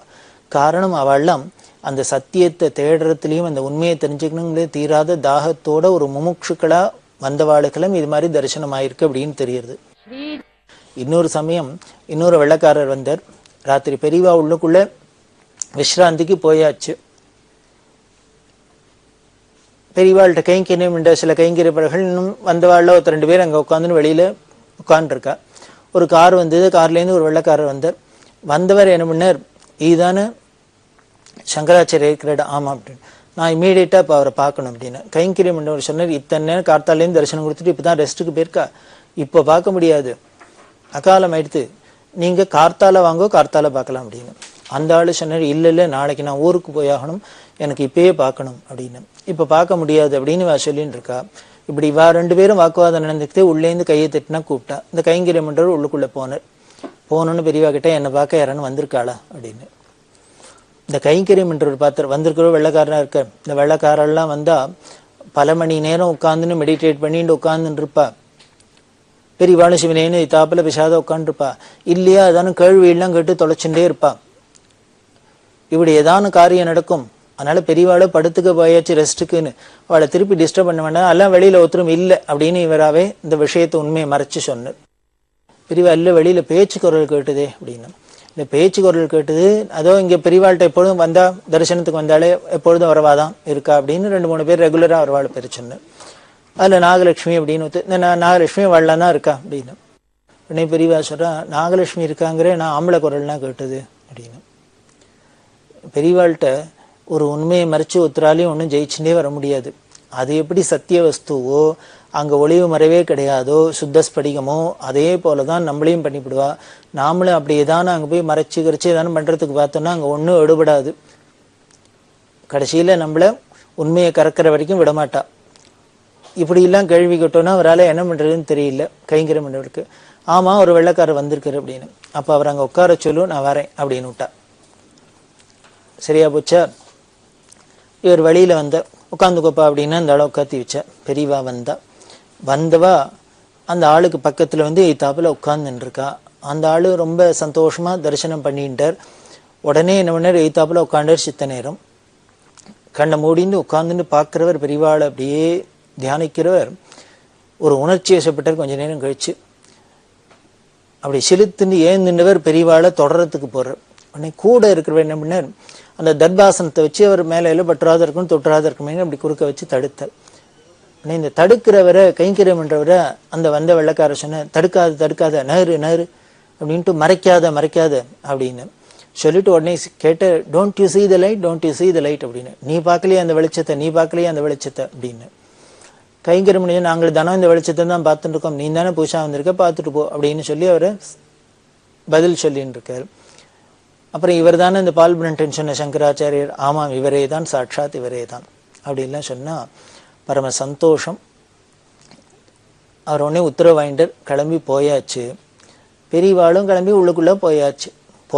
போறதே இந்த கைங்கரியம் பண்றவர்கிட்ட கேட்டா, அவன் நீ என்ன பண்ணினா அவன் என்ன அவன் உங்ககிட்ட சொல்லியிருந்தான்? 2 பேரும் என்ன சொல்லியிருந்தாள் அப்படின்னு. இல்ல அவன் மேல போட்டுருப்பான்னு தடுத்தேன், அவன் மறைக்காத அப்படின்னு சொன்னான். வேற என்ன சொன்னான்னு இல்லை, டோன்ட் யூ சீ த லைட்னு கேட்டான் அப்படின்னு. நீ அந்த வெளிச்சத்தை பார்க்கலையா அந்த ஒளியை பார்க்கலையான்னு கேட்கறான் என்ன அப்படின்னு. ஓ அப்படியா அப்படின்னு பெரியவா சிரிச்சா. உடனே இந்த கைங்கரியம் என்றவர் சொன்னார், யாரோ முன்ன பின்ன தெரியாதும் புதுசா வரவனுக்கெல்லாம் அந்த பல்பை போட்டு காமிக்கிறா, பெரியவா வெளிச்சத்தை காமிக்கிறா. நாங்களாம் இங்கேயே இருக்கோம், தினம் பார்த்துனுக்கோம், எங்களுக்கெல்லாம் ஒரு நாளைக்கு இந்த பல்பை போட்டு காமிக்கப்படாதோ, வெளிச்சத்தை காமிக்கப்படாதோ, நாங்களும் தான் தரிசனம் பண்ணிப்போமே அப்படின்னு. இது சொன்னோன்னு பெரியவா உடனே, உங்களுக்கெல்லாம் காமிச்சுட்டாக்க அப்புறம் எனக்கு யாரு சாப்பாடு போடுவா, துணி துவச்சு போடுவா, நான் சொல்ற வேலையெல்லாம் செய்வா, கைங்கரியம் பண்ணுவா அப்படின்னா உள்ளுக்குள்ள போயிட்டா. இதுல விஷயம் என்ன அப்படின்னா, அந்த போர்கினி அம்மா என்ன சொன்னா, நான் பார்க்கறதே ஜோதி ஸ்வரூபமாக தான் பார்த்துருக்கேன், அப்புறம் இன்னொரு தடவை பார்க்கறதே தான் இந்த பாஞ்சபௌதிக சரீரத்தை பார்த்தேன். அது எதனால அவர் ஏதோ லைட்டை சுவிட்சை ஆஃப் பண்றாப்புல ஆஃப் பண்ணிட்டு தன்னோட இந்த ஆத்ம பிரகாசத்தை குறைச்சி சாதாரண பௌதீக சரீரத்தை காமிக்கிறார், அதனால பார்க்க முடிஞ்சுன்னு சொல்றா இல்லையா. இது எவ்வளவு தூரம் உண்மை அப்படிங்கிறது எப்போ அதுக்கப்புறம் பல நாட்கள் கழிச்சு எங்கேயோ நடக்கிற நிகழ்ச்சி மூலியமா நமக்கு இந்த கிராஸ் ரெஃபரன்ஸ் அப்படி பண்ணி பார்த்தோம்னா நமக்கு பல உண்மைகள் தெரியும் பெரியவா சரித்திரத்துல. இப்ப இவர்கிட்ட கைங்கரியம் பண்ணவிட்ட என்ன சொன்னா, எங்களுக்கும் அந்த லைட்டை போட்டு காமிக்கூட, உங்களுக்கு எல்லாம் போட்டு காமிச்சிட்டா அப்புறம் எனக்கு யாரு என் கூட கைங்கரியம் பண்ணுவா அப்படின்னா இதுல இருந்தே தெரியறது யாராருக்கு தன்னோட அந்த சொஸ்வரூபத்தை காமிக்கணும்னு நினைக்கிறாளோ அதை சுவிட்சை போட்டு ஆன் ஆஃப் பண்றாப்புல போட்டு திறந்து காமிக்கிறா, வேண்டான்னா மூடிக்கிறா அப்படின்னு தெரியறது. இந்த அம்மாவோட அனுமானமும் அந்த அம்மாவோட அனுபவமும் ஒண்ணுதான் அப்படிங்கிறது இப்போ கரெக்ட் அப்படிங்கிறது நமக்கு தெரியுது. அப்படி பார்க்கறதே சாதாரண இந்த அம்மாவுக்கு என்ன தெரிஞ்சது, முதல்ல இந்த ஜோதி சுரூபமா பார்க்கறதே இது ரொம்ப டாலா இருப்பார், அது மாதிரி தானே இவளுக்கு ஒரு பிரம இருந்தது, பாவம் இருந்தது. ஆனா இந்த சரீரத்தை பார்த்தாக்க இது ஒரு 5 அடிக்கு சரீரத்தை சாதாரண குட்டையா இருக்கு. இது ஆச்சரியமா இருந்தது. அதே மாதிரி அப்புறம் தான் தோணித்து இந்த குருவோட உடம்புங்கிறது என்ன. ஒரு குருன்னா நாம எதை போய் சொல்றோம், அட்டாச் பண்ணிக்கிறோம், ஏதோ ஒரு பர்சனாலிட்டியை தானே நாம குருன்னு அட்டாச் பண்ணிக்கிறோம். அது இல்லை. அந்த குருங்கிறது என்ன, அந்த சரீரத்தில் இருக்கிறது என்ன அப்படின்னா அந்த அம்மா சொல்ற வார்த்தையே என்னன்னு கேட்கலாம். அது என்ன அப்படின்னா, it is only the transparent receptacle of the spirit அப்படிங்கிற. அப்படின்னா ரிசிப்டக்கிள் அப்படின்னா கொள்கலம் அப்படிங்கிறோம். டிரான்ஸ்பரண்ட் கொள்கலமா அது என்னன்னு அந்த ஸ்பிரிட்னு சொல்றமே, ஆத்மான்னு சொல்றமே, அதை எல்லாருக்கும் தெரியறாப்புல காமிக்கிறாப்புல உள்ள வெளியில ரெண்டும் ஒன்னா தெரியறாப்புல இருக்கிற ஒரு கொள்கலமா இருக்கு. அதாவது அந்த பரபிரம்மத்தோட ஒரு ரூபம்தான் இது, அந்த நிர்குண பிரம்மத்தோட சகுணம் தான் அப்படின்னு நம்ம சாஸ்திரத்தை சொல்றத இந்த அம்மா தன்னோட லாங்குவேஜ்ல அப்படி சொல்றா, தான் புரிஞ்சின்ற அளவுக்கு. இதை நான் வெறுமனை சொல்லல, இது என்னோட டைரக்ட் எக்ஸ்பீரியன்ஸ் அப்படிங்கிறா. அதுதான் அந்த பெரியவா அப்படிங்கிறது எப்பேற்பட்ட ஒரு వ్యక్తి அப்படின்னு. நமக்கு இதெல்லாம் எவ்வளவு தூரம் புரிஞ்சுக்க முடியும் அப்படின்னு கூட தெரியல. ஏன்னா நாம பார்த்த பெரியவா சாதாரணமா ரொம்ப லௌகீகமா நம்மள மாதிரி ஒரு மனுஷடா வச்சுட்டு அவருக்கு கண்ணு தெரியாத மாதிரியும் காது கேட்காத மாதிரியும் தடுமாறுற மாதிரியும் வச்சுட்டு ஒரு கழவர் மாதிரி ஒரு மடாதிபதி மாதிரி சன்னியாசி மாதிரி இப்படி இல்லாம தான் பார்த்துருக்கோம். நம்ம மிஞ்சி போனா அவள்கிட்ட எதிர்பார்த்ததும் என்னன்னு ரொம்ப சாதாரணமான விஷயமா நமக்கு ஏதோ கல்யாணமானும் குழந்தை பிறக்கணும், வேலை கிடைக்கணும், ப்ரமோஷன் வரணும், இது மாதிரி ஒரு லௌகிக ஆசையில தான் போயிருந்தோம். அப்படி இருக்கிற நமக்கு யாரோ ரொம்ப ஒரு வேதாந்த ரீதியா பெரியவாளெல்லாம் டிஸ்கிரைப் பண்றா அப்படின்னா நம்மளால முதல்ல நம்புறது கூட சிரமமா இருக்குமோ என்னமோ தெரியல. ஆனால் இதான் உண்மை. இது மாதிரி விஷயங்கள்லாம் கேட்க தான் நமக்கு பெரியவாங்கிற தத்துவத்தை புரிஞ்சுக்க முடியும். ஓரளவுக்கான நமக்கு அது என்ன அப்படிங்கிறது ஒரு அனுமானத்துக்கான வரும். அப்படி ஸ்படிகம் போல அவ இருக்கா, அந்த உள்ள இருக்கிற வழி அது வழியில காமிக்கிறாப்புல இருக்கு. அதுதான் அனுபவத்துல கண்டுன்றது, அதுதான் குருங்கிறது அப்படின்னு. அது எப்ப கிடைக்கும் அப்படின்னா அவ சொல்றதையே சொல்ற, நம்ம மனசு மட்டும் கொஞ்சம் ஆடாத அசங்காத ஒரு இடத்துல ஸ்திரமா இருந்துடுத்துனா, அதாவது என்ன அப்படின்னு ஒருமுகப்பட்டுடுத்துனா, கான்சென்ட்ரேஷன் வந்துடுத்துனால் அப்ப குருங்கிற ஒருத்தரை இப்படி எல்லாம் பார்க்கலாம். அப்படி அவ இருக்கிறதுனால, ஜோதி ஸ்வரூபமா இருக்கிறதுனால அவளை சுத்தி பல மைலுக்கு அந்த சூழலே ஒரு விசேஷமா இருக்கும். அங்க என்ன இருக்கும், அமைதி இருக்கும், சாந்தம் இருக்கும், இது நிரம்பி இருக்கும் அப்படிங்கிறத நாம உணரலாம். இப்படி ஒரு அமைதியான சாந்தமான சூழ்நிலையை நாம பார்த்தாலே, எக்ஸ்ட்ராடினரியா ஒரு சூழ்நிலையை பார்த்தாலே நம்ம அதை வச்சுட்டே அனுமானம் பண்ணிக்கலாம், இங்க யாரோ ஒரு மகான் இருக்கார், நிச்சயம் இந்த இடத்துக்குள்ள ஒரு மகான் இருக்கணும் அப்படின்னு தீர்மானம் பண்ணிக்கலாம். அந்த மகான் இருக்கிற இடத்துல இப்ப ஏற்பட்ட சூழ்நிலையும் நாம உணரலாம். இல்லை இப்ப ஏற்பட்ட சூழ்நிலை இருக்கிற இடத்துல ஒரு மகான் இருக்கணும்னு தீர்மானம் பண்ணலாம். அப்படின்லாம் அவ ரொம்ப வர்ணிச்சுட்டு போறா. இதை நாமளும் உணர்ந்திருக்கோம், ஓரளவுக்கு புரிஞ்சுக்கும் இருக்கும். என்ன அப்படின்னா, ஒரு வைப்ரேஷன் இருக்கு சார், வைப்ரேஷன் இருக்கு சார் அப்படிங்கிறோம் சில இடங்கள்ல பொறுத்து. என்ன வைப்ரேஷன்? இதான் அது. அந்த சன்னதியில பார்த்தா ஏதோ ஜனங்கள்லாம் வராப்புல இருக்கு, போறாப்புல இருக்கு, ஒரே ஒருத்தர் பேசுறா, ஒருத்தர் அழறா, சிரிக்கிறா, என்னெல்லாமோ நடக்கிறது. எத்தனையோ ஒரே அமக்களை படுறாப்புல இருந்தா கூட இது அத்தனை மீறி ரொம்ப விசித்திரமா ஒரு அமானுஷ்யமான ஒரு விஷயத்த அங்க நாம உணர முடியறது. அந்த சந்நிதியில இருக்கிறதே நம்மளோட மனசே எங்க போச்சுன்னு தெரியல, மனசுங்கிற ஒண்ணு இருக்கா இல்லையா அப்படின்னு தெரியாத அளவுக்கு நமக்கு ஒரு க்ஷணகாலத்துக்கான ஏற்படுறது. அப்படி மனசுங்கிறதே அங்கே போயிடுறதுனால அப்போ டைம் போகிறது தெரியல, நமக்கு பசி இல்லை, தாகம் இல்லை, தூக்கம் இல்லை, மணி ஆனது தெரியல. அங்கே நடக்கிற நிகழ்ச்சிகளுக்கெல்லாம் நமக்கு எந்த ஒரு முக்கியத்துவம் கொடுக்கறதில்ல. பெரிய பெரிய விஷயங்கள், பெரிய பெரிய விஐபிஸ்லாம் என்னமோ நடந்தால் கூட அதெல்லாம் நமக்கு ஒன்றுமே ஒரு பெரிய இம்பேக்டே இருக்காது. ரொம்ப சர்வசாதாரணமாக நம்ம ஒரு சாட்சி மாத்திரம் மாதிரி இருப்போம். ஏன் அப்படின்னர், இருக்கிறதுலே பெரியதான ஒரு விசித்திரத்தை, அந்த நிர்குண பிரம்மத்தை இப்படி சகுணமாக பார்த்து நம்ம அனுபவிக்கிறதுனால மற்ற நிகழ்ச்சிகளுக்கெல்லாம் ஒரு முக்கியத்துவம் இல்லாத போய்டுறது, அதெல்லாம் நமக்கு ஒரு பொருட்டாக இல்லாத போய்டுறது. அப்படின்னா இது தெரியுது, அங்கே டைம் இல்லை, ஸ்பேஸ் இல்லை, இந்த உலகத்தில் சொல்ல மெட்டீரியல் அப்படின்னு சொல்லக்கூடிய எந்த ஒரு பதார்த்தங்களும் நமக்கு தெரியல, இதெல்லாம் ஒரு லட்சியம் இல்லாத இருக்குது. அப்படின்னா இது எதனால? அது பரபிரம்மங்கிறதுனால. அந்த பரபிரம்மத்தை எப்போன்னு அது அந்த உள்ளொளியை நமக்கு காட்டி ஆட்கொள்றதே நமக்கு கிடைக்கிறது. அது அவாவா பக்குவத்துக்கு ஏற்றாப்பில் அது கிடைக்கிறது அப்படின்னு இந்த வர்ணிக்கிறான். அவளுக்கே இன்னொரு ரொம்ப ஒரு மிராக்கிள் ஒரு அனுபவம் என்ன அப்படின்னா, காரனோடை அப்படிங்கிற ஒரு இடம். இந்த காரனோடையில் பெரியவா எஸ்வி சுப்பையா அப்படிங்கிற அவரோட தோட்டத்தில் இருந்தா. அந்த கேம்பில் இருக்கிறதே இந்த இந்த பக்தியும் தரிசனத்துக்கு வந்திருக்கா. 2-3 நாள் அங்கே இருந்தா. அப்படி இருக்கிறது ஒரு நாளைக்கு என்ன ஆயிடுத்துன்னா, அந்த இடத்துல ஏதோ கால் தடிக்கி விழுந்துட்டா. கீழே விழுந்தா ஃப்ராக்சர் ஆயிடுத்தோ அப்படின்னு நினைக்கிற அளவுக்கு காலில் பெரிய பயங்கரமாக அடிபட்டாலும் என்னன்னா, அந்த இடது பக்கம் விழாலேந்து அந்த இடது பக்கம் கால் பாதம் வரைக்கும் என்னமோ அப்படியே ஸ்மாஷ் ஆகி கூழாயிட்டாப்புல ஒரு ஃபீலிங். வலின்னா தாங்க முடியாத வலி. என்ன பண்ணுறதுன்னு தெரியல. ராத்திரி முழுக்களும் அந்த வலியை பொறுக்க முடியாத தன்னோட கையை கடிச்சுண்டு, நாம் பல்ல கடிச்சுண்டு அப்படிமா அந்த பல்ல கடிச்சு கூட போகிற போலுக்கு கையை இறுக்கி கடிச்சுண்டு இவ அந்த சிச்சுவேஷனை தள்ளிகிட்டே இருக்கா. இது ஏதோ ரொம்ப சீரியஸாக ஆயிருக்கு, ஒர்ஸ்டாக ஆயிருக்கு அப்படின்னு அவளுக்கு தோன்றுறது. இதுவோ ஒரு பெரிய வனாந்திரம் மாதிரி இருக்குது. பக்கத்தில் ஒரு மனுஷ நடமாட்டம் இல்லாத இடமா இருக்குது. அங்கே ஒரு டாக்டரா, ஃபெசிலிட்டியா, ஆஸ்பத்திரியா ஒன்றும் இருக்கிறாப்புல தெரியல. இப்படி என்ன பண்ணுறது ஏது பண்ணுறதுன்னே தெரியாத இவா தவிச்சுன்னு இருக்கா, வலியும் பொறுக்க முடியாத. இதுக்கு மேலே மறுநாளைக்கு கிளம்பி இவா யூரோப்புக்கு போயே ஆகணும். ரொம்ப முக்கியமான வேலை, அவசியமாக போய் தான் ஆகணும் அப்படிங்கிற ஒரு சிச்சுவேஷன். இதுவானா இப்படி இருக்கு உடம்பு, என்ன பண்ணுறதுன்னு தெரியல. அப்படி தவிச்சுட்டே இருக்கிறதே இவளுக்கு திடீர்னு என்ன பண்ணா, இந்த பைபிள் வாசகம் ஞாபகம் வந்தது. அவள் பிறவியில் ஒரு கிறிஸ்தவர்களாக இருக்கிறதுனால தங்களோட வேதமான அந்த பைபிள்லேருந்து ஒரு வச்சனம் ஞாபகம் வந்தது. அது என்ன அப்படின்னு அந்த பைபிள் வாசகத்தையே அவ கோட் பண்ணுறா. அந்த பைபிள் வாசகம், with his wings the Lord will cover, under his feather you will be safe அப்படிங்கிறது அந்த பைபிள் வாசகம். அப்படின்னா இதுக்கு என்ன அர்த்தம் அப்படின்னா, அந்த ஆண்டவன் தன்னோட இறகுனால ஒன்றை அப்படியே அணைச்சிக்கிறார். அவரோட அந்த இறகுகள்னால நீ அணைக்கப்படுறதுனால, அதுக்குள்ளே இருக்கிறதுனால நீ சௌக்கியமாக இருக்க, சுகமாக இருப்ப அப்படிங்கிறது அந்த பைபிள் வச்சனம். இதுதான் இவாளுக்கு ஞாபகம் வந்தது. இப்படி சிச்சுவேஷன் ரொம்ப ஒர்ஸ்டாக இருந்து தனக்கு என்ன ஆயிருக்கு ஏது ஆயிருக்கு அப்படின்னு இருந்து வலி தாங்க முடியாத இருக்கிற சிச்சுவேஷன்லையும் இந்த வேத வாச்சனம் மனசுக்கு வந்ததுனால, சரி நம்மளும் இந்த பெரியவாங்கிற அந்த அருள் வலைக்குள்ளே இருக்கும். அவள் அருள் சரி நம்மளை மூடின்னு இருக்கு.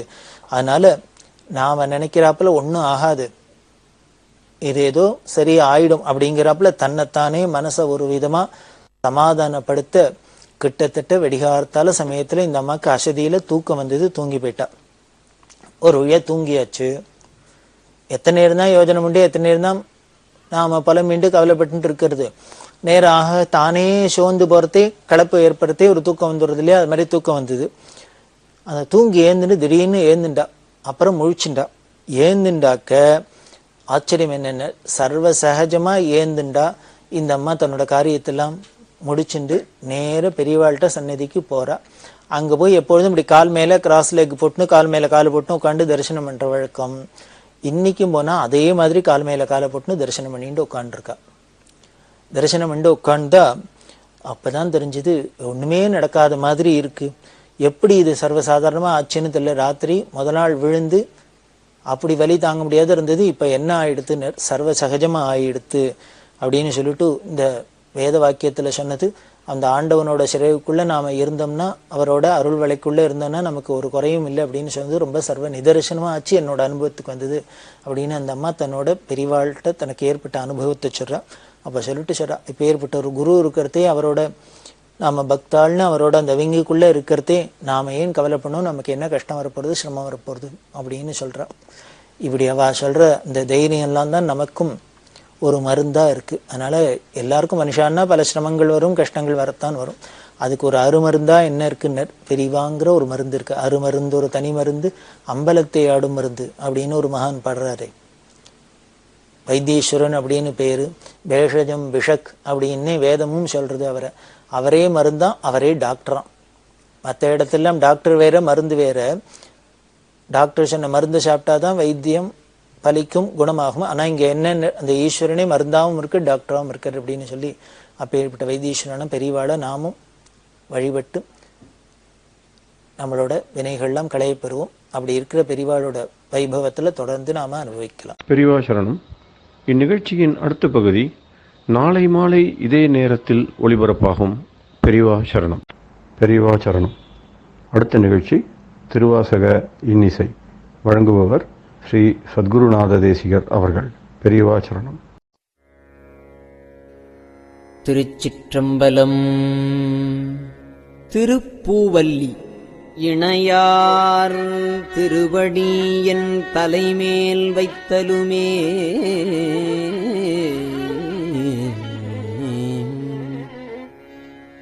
துணையான சுற்றங்கள்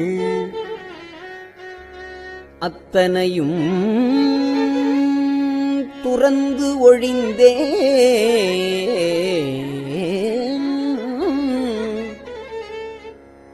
அணையார் புனல் தில்லை அம்பலத்தே ஆடுகின்ற புனையாளன்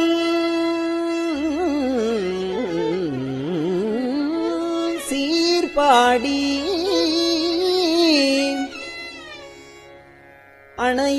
அணையார் புனல் தில்லை அம்பலத்தே ஆடுகின்ற புனையாளன் சீர்பாடி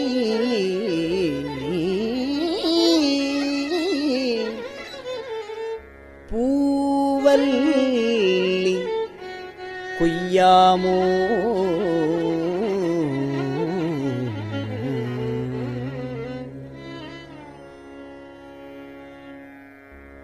எந்தை என் தாய் சுற்றம் மற்றும் எல்லாம் என்னுடைய பந்தம் அறுத்து என்னை ஆண்டு கொண்ட பாண்டிப்பிரான்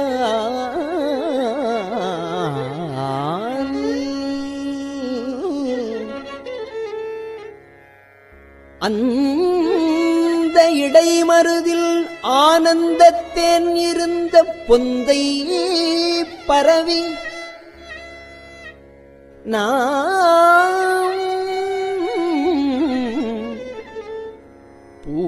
பூவல்லி கொய்யாமோ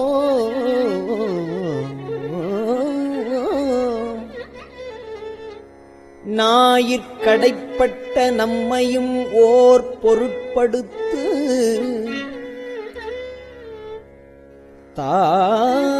தாயிற்பெரிதும் தயாவுடைய தம் பெருமான்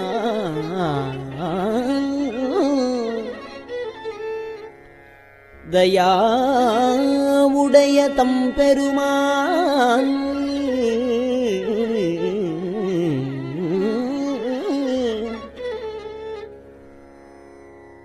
தாயில் பெரிதும் தயாவுடைய தம்பெருமான்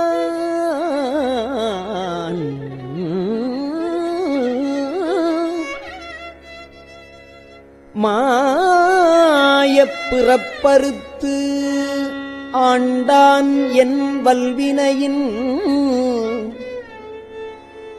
வாயில் பொடியட்டி பூவல்லி கொய்யாமோ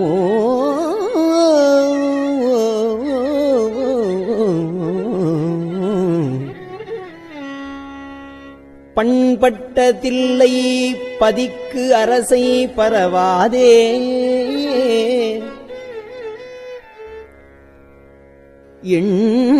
எண்பட்ட தக்கன் அருக்கன் எச்சன் இந்து அனல்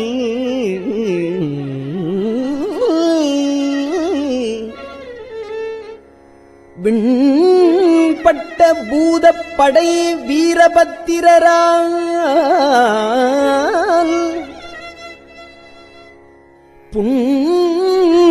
புண்பட்டவா பாடி வீரபத்திரரால் புண்பட்டவா பாடி பூவல்லி கொய்யாமோ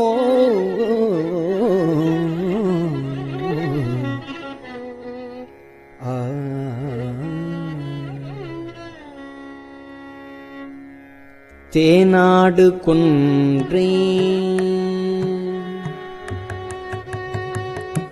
தேன் ஆடு கொன்றே சடைக்கணிந்த சிவபெருமான் தேனாடு கொன்றே சடைக்கணிந்த சிவபெருமான் ஊனாடி நாடி வந்து உள்புகுந்தான் தேனாடு கொன்றை சடைக்கணிந்த சிவபெருமான் ஊனாடி நாடி வந்து உள் புகுந்தான் உலகர் முன்னே நானாடி ஆடி நின்று ஓலமிட நடம் பயிலும் நானாடி ஆடி நின்று ஓலமிட நடம் பயிலும் வானாடர் கோவுக்கே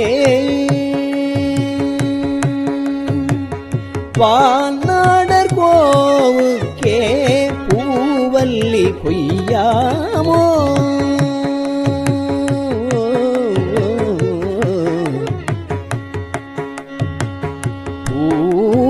பூவல்லி கொய்யாமோ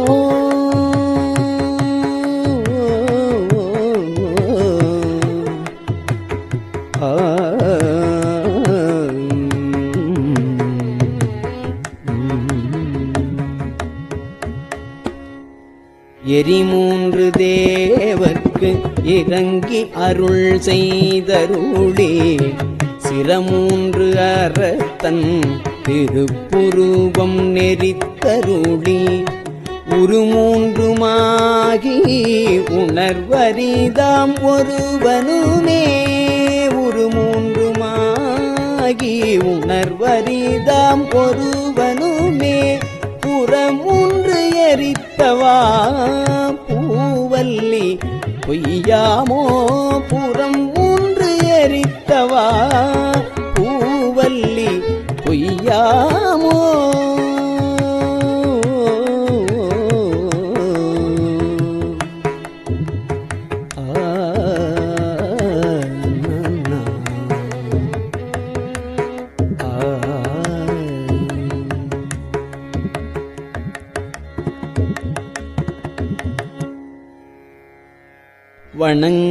வணங்கத் தலை வைத்து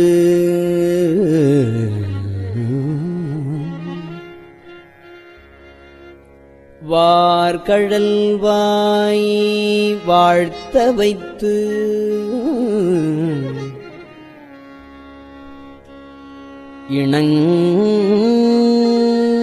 இணங்கத் தன் சீர் அடியார் கூட்டமும் வைத்து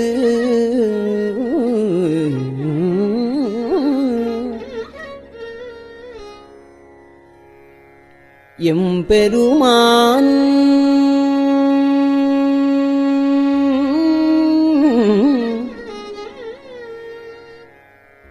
அணங்கொடு அணிதில்லை அம்பலத்தே ஆடுகின்ற குணம் கூறப்பாடி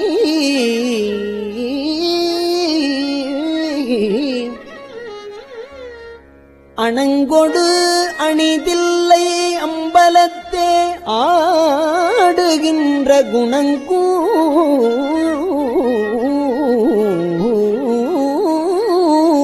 பாடி நாம் பூவல்லி கொய்யாமோ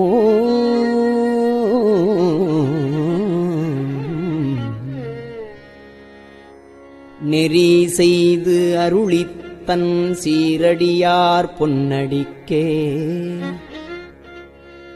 குறி செய்து கொண்டு என்னை ஆண்டபிரான் குணம் பரவி முறி செய்து நம்மை முழுதுடற்றும் பழவினையை கிரி செய்தவா பாடி பூவல்லி கொய்யாமோ பன்னாள் பரவி பணி செய்ய பாதமலர் என் ஆகம் துண்ண வைத்த பெரியோன் எழிற்சுடராய்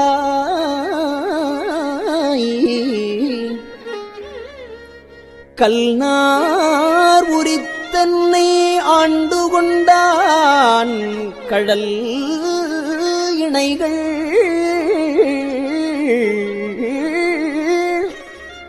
பொன்னானவா பாடி பூவல்லி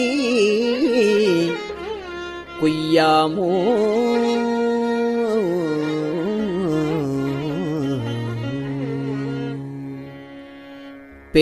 பேராசையாம்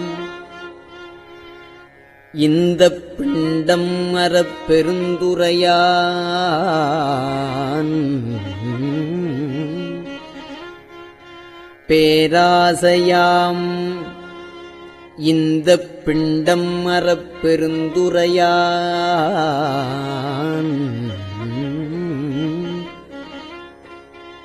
சீரார் திருவடி என் தலைமேல் வைத்தபிரான்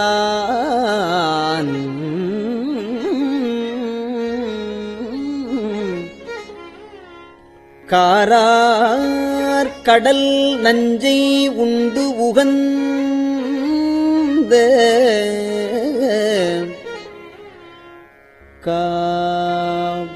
காப்பாலி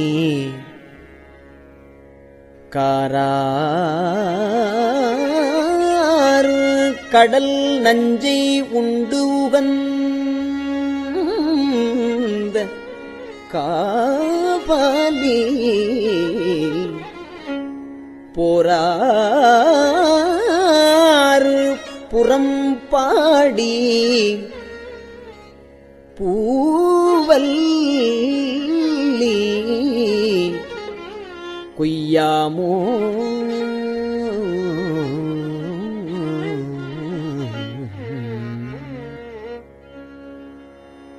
திருச்சிற்றம்பலம்.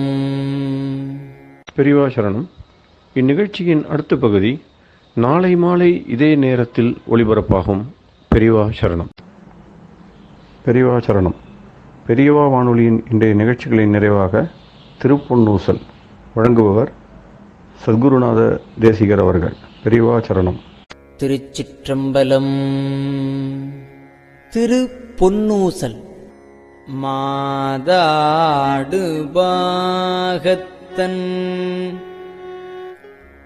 உத்தரகோசமங்கை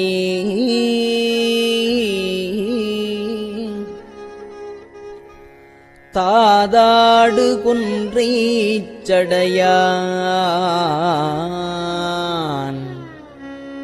அடியாருள்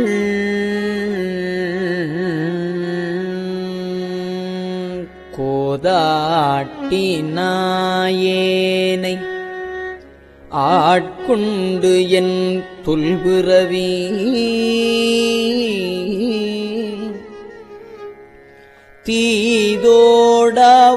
தீதோடவண்ணம் திகழ பிறப்பறுப்பான் காதாடு குண்டலங்கள் பாடி கசிந்து அன்பான்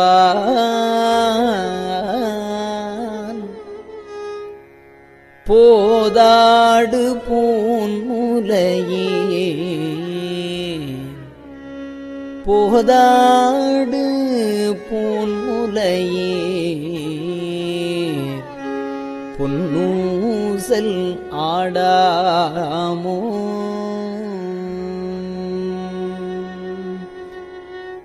திருச்சிற்றம்பலம். கஞ்சிவய காமாட்சி தன் குழந்தாய் சங்கரரே, கஞ்சிவய காமாட்சி தன் குழந்தாய் சங்கரரே, குரு சந்திரசேகரரே, உறங்கிடுவீர்களேலோ,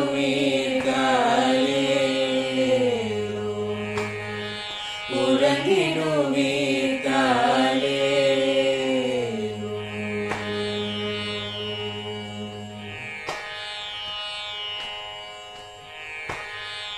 ஆதிகுரு சங்கரராய் அன்றொரு நாள் வந்தவரே, 68 ஏகபதி காலேலோ, ஏழுலகும் பூப்பவரே,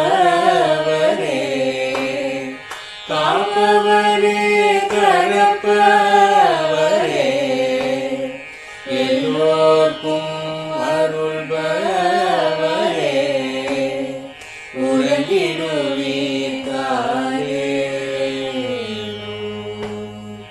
அயனுடனே மாலவனோ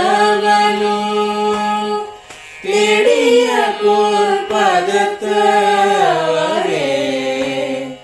அருமறைகள் சாற்றும் முயல் மலர்பதமே காலேலோ,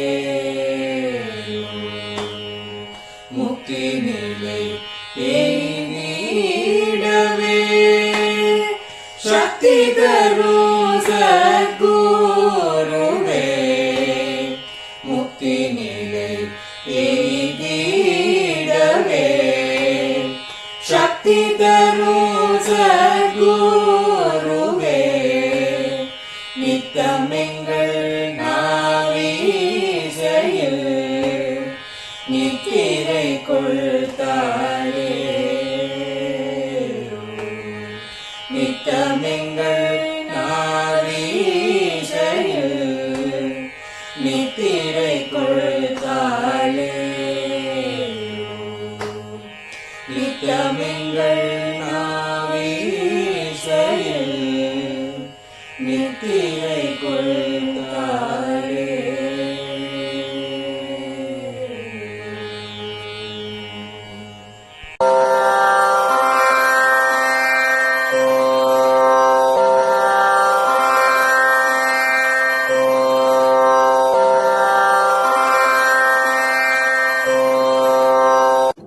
பெரியவா சரணம். பெரியவா வானொலியின் மாலை நிகழ்ச்சிகள் இத்துடன் நிறைவடைகின்றன. எமது அடுத்த ஒளிபரப்பு நாளை காலை இந்திய நேரப்படி 6 மணிக்கு துவங்கும். பெரியவா சரணம்.